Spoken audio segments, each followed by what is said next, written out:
কথা, টাকা দিয়ে বিরিয়ানির প্যাকেট দিয়ে তো লোকাল থেকে না, শ্রমজীবী মানুষ তাদের অধিকারের জন্য আসবে। যেভাবে কেন্দ্র সরকার ওয়াকফ সম্পত্তিকে লুটে নেওয়ার চেষ্টা করছে, এই সংশোধনীরা বাতিলের জন্য এখানে আসবে। এই দেখুন আজকে আর্জি করে তিলোত্তমার বিচারের মানে ফাইনাল হয়েছে, বিচার সোমবারে রায় ঘোষণা করবে। এখানেও কতটা কি আছে, তদন্তকারী সংস্থার ব্যর্থতা অপদার্থতা আমরা সেটার জন্য এখানে আসবে মানুষ। নারী পুরুষ নির্বিশেষে দলিত আদিবাসী মুসলমানদের উপর যেভাবে দমনপীড়ন অত্যাচার হচ্ছে সারা রাজ্য জুড়ে সারা দেশ জুড়ে, সেটা বন্ধের জন্য অধিকার সমাবেশে আসবে। জাতিভিত্তিক জনগণনা থেকে শুরু করে নিত্য প্রয়োজনীয় জিনিসের দাম যেভাবে আকাশ ছোঁয়া হচ্ছে, সেগুলোর বিরুদ্ধে স্কুল মাদ্রাসাতে শিক্ষা প্রতিষ্ঠান ধ্বংস হয়ে যাচ্ছে, সেগুলো বাঁচানোর লক্ষ্যে এবং ওবিসিদের যে সার্টিফিকেট বাতিল হয়েছে, রাজ্য সরকারকে পুনর্বহালের দাবি নিয়ে এখানে আসা হবে। এবং আদিবাসীদের যে জলজমি জঙ্গলের স্বাভাবিক অধিকার, সেখানেও কেন্দ্র সরকার হস্তক্ষেপ করছে। এই ধরনের আরও একাধিক ইস্যু নিয়ে মানুষ উপস্থিত হবে। তো আশা করছি মানুষ এখানে কাতারে কাতারে মানুষ আসবে, রাজ্যের বিভিন্ন প্রান্ত থেকে মানুষ আসবে। আর যে কথা বলছেন 2023 সালে যে ভুলটা রাজ্য সরকার যে দল দ্বারা পরিচালিত তারা আর করবে না, তারা করলে যে খেসারা 2026-এ খেলা দিয়ে উঠতে পারবে না। আর এবছরেও আমি আপনাদের বলে রাখি, আপনারা ভাববেন হয়তো 2024-এ মামলা করেছিল, অবশেষে আমাদেরকে ইনডোরে পেয়েছিলাম। তো এবছর আমাদের সাথে রাজ্য সরকার আইনি দিক থেকে লড়াই করার চেষ্টা করছে। এই জায়গার পারমিশন আমাদের কাছে, এটা আর্মির জায়গা, নো অবজেকশন দিয়ে দিয়েছে, এনওসি দিয়েছে আর্মি। এবার আমাদের কাজের জন্য শুরু হয়েছে, এবারও আমাদেরকে ডিস্টার্ব করা হচ্ছে, আমরাও মামলা করে দিয়েছি। এই মাটি আমরা সব কাগজপত্র আমাদের রেডি আছে। 21শে জানুয়ারি বেলা 12টা থেকে অর্থাৎ মঙ্গলবারে আমরা সমাবেশ করছি। আমি বলি বিরিয়ানির প্যাকেট টাকা দিয়ে কিন্তু আনিনি, তো মানুষের প্রতি কনফিডেন্স আছে। মানুষের উপর যে অত্যাচার হচ্ছে চারিদিকে, আর শুধু মুসলমান না, বিভিন্ন সমাজের মানুষের উপরে যে অত্যাচার নেবে, আর মুসলমানকে দেখে দেখে টার্গেট করা হচ্ছে, তাদের অধিকার কেড়ে নেওয়া হচ্ছে। অধিকারের জন্য মানুষ বাড়িতে বসে থাকতে পারবে না, মাটিতে আসবে, শহীদ মিনার ভাষা নেবো আর ভালোবাসা নেবো, এটাতেই পেট ভরে যাবে আমার ভালোবাসার মানুষদের। হ্যাঁ, যবে যারা আসছে নিজের দায়িত্ব নিয়ে তারা নিজের মতো খাবার নিয়ে আসবে বা প্যাকেট করে নিয়ে আসবে বা এখানে খেয়ে নেবে। আমাদের পক্ষ থেকে কোনোভাবে প্রোভাইড করা হচ্ছে না। প্রোভাইড করতে গেলে ভাই টাকা লাগবে, সে টাকা অধিকার আছে, ওয়াকফ করার অধিকার আমার আছে, সেটা কেড়ে নিচ্ছে তো কেন্দ্র সরকার।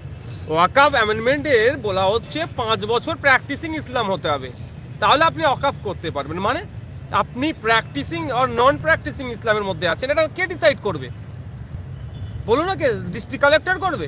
আপনি 4.5 বছর নামাজ পড়েছেন, 5 বছর নামাজ পড়ছেন লাগাতার, এক ধর্মীয় কাজ এ থেকে একটাও কিছু বাইরে কাজ করছেন না, কিন্তু আপনার মাথায় হয়তো কপালে দাগ হয়নি। ডিস্ট্রিক্ট কালেক্টর যদি বলে কই তোমার কপালে দাগ হয়নি, তুমি ভাই নামাজ ঠিকঠাক করোনি, তুমি প্র্যাকটিসিং ইসলামের মধ্যে আসছো না, তুমি ওয়াকফ করতে পারবে না। কিন্তু এটা এ ধরনের অনেক আছে, অবজেকশন আছে, প্রায় 40-এর অধিক সংশোধনী আছে, 25-এর 30-এর মতো আপনার অবজেকশন আছে, যেগুলো হচ্ছে সম্পূর্ণরূপে ওয়াকফকে কন্ট্রোল করে নেওয়ার চেষ্টা। বলা হচ্ছে যে ডিস্ট্রিক্ট কালেক্টরের হাতে ক্ষমতা থাকবে এই সমস্তগুলো দেখভালের জন্য, ওয়াকফ করবে কি করবে না এগুলো, কিন্তু লিমিটেশন বাধা নেই, ডিস্ট্রিক্ট কালেক্টর নিয়ে ফেলে রাখতে পারে। তো তাহলে কি শুধু ওয়াকফ অধিকারের জন্য? না না, আমি এই ধরনের প্রচুর মানে যেগুলো হচ্ছে যে আপনার আদিবাসী সমাজে জলজমি জঙ্গলের স্বাভাবিক অধিকার আদিবাসীদের আমরা জানি, কিন্তু 2023 সালে যে একটা ফরেস্ট অ্যাক্ট নিয়ে এসেছে অ্যামেন্ডমেন্টের নামে, যেটা সেটাতে জঙ্গল থেকে আদিবাসীদেরকে উচ্ছেদ করে দেওয়াটা চক্রান্ত, পুঁজিপতিদের হাতে জঙ্গলগুলো তুলে দিয়ে আমার ক্ষমতায় জায়গা করার চেষ্টা করছে। তার বিরুদ্ধে সেটার অধিকারের জন্য তো আমরা এসেছি, আমার আদিবাসীর অধিকারের জন্য আমি এসেছি। দলিত আদিবাসী মুসলমানকে ধর্মের কারণে, ভাষাগত কারণে বা জাতিগত কারণে, বর্ণগত কারণে যেভাবে পিটিয়ে মারছে, সেটাকে বন্ধের জন্য আমি আমার নাগরিক, আমার অধিকার আমি বিচারণ করতে পারি ভারতবর্ষের যে কোনো প্রান্তে। সেই বিচারণের ক্ষমতাকে কেড়ে নেওয়া হচ্ছে, অধিকারকে কেড়ে নেওয়া হচ্ছে, সেই অধিকার প্রতিষ্ঠার জন্য এসেছি। কদিন আগে দেখেছিলেন ছত্তিশগড়ে একটা দলিতকে পোস্টে বেঁধে মেরে পিটিয়ে মেরে দিয়েছে। উত্তরপ্রদেশে আমরা কি দেখলাম, সাম্বালে তো মুসলমানকে গুলি করে মারলো রাগযোগী পুলিশ, এর নামে সার্ভের নাম কেন্দ্র করে।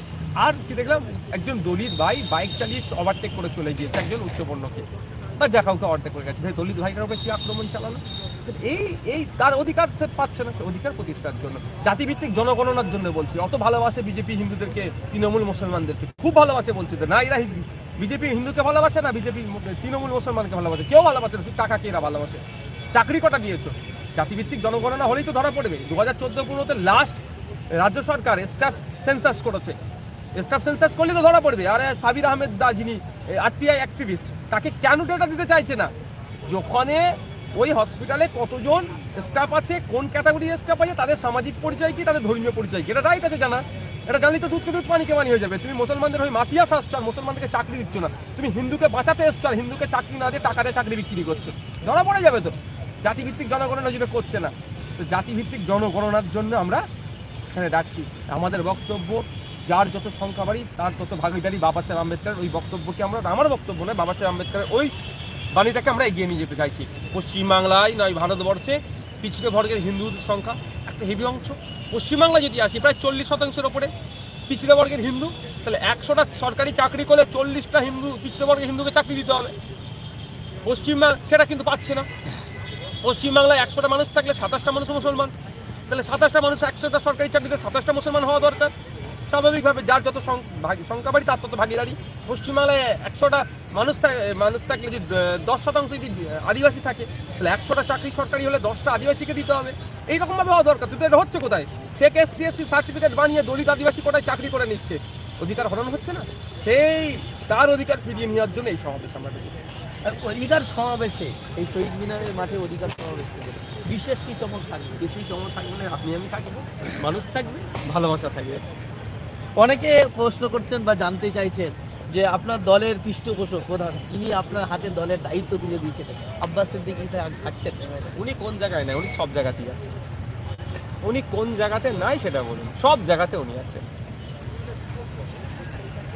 প্রিয় দর্শক, আমরা একেবারে দেখছিলাম যে নওশাদ সিদ্দিকী তিনি আসছেন, এই মুহূর্তে শহীদ মিনার মাঠে তিনি রয়েছেন, তিনি আছেন, তিনি পরিদর্শন করছেন চারিদিকে যে আইএসএফ এর যে প্রতিষ্ঠা দিবস উপলক্ষে অধিকার সমাবেশ হচ্ছে, সেই অধিকার সমাবেশে তিনি কাজ করছেন, সেখানে কাজ চলছে এবং তিনি খতিয়ে দেখছেন, সেই ছবি দেখতে পাচ্ছেন।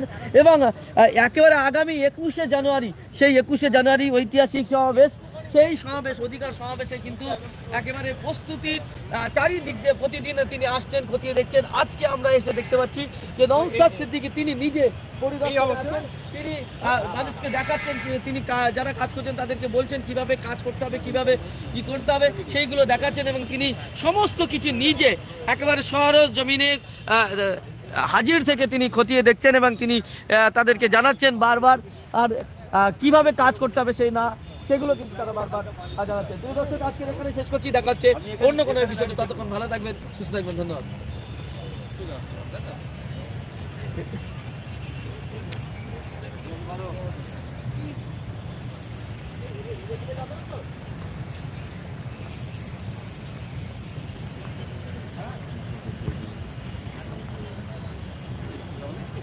এই না, একটু ক্যামেরা ছবি তো? হ্যাঁ, অবশ্যই।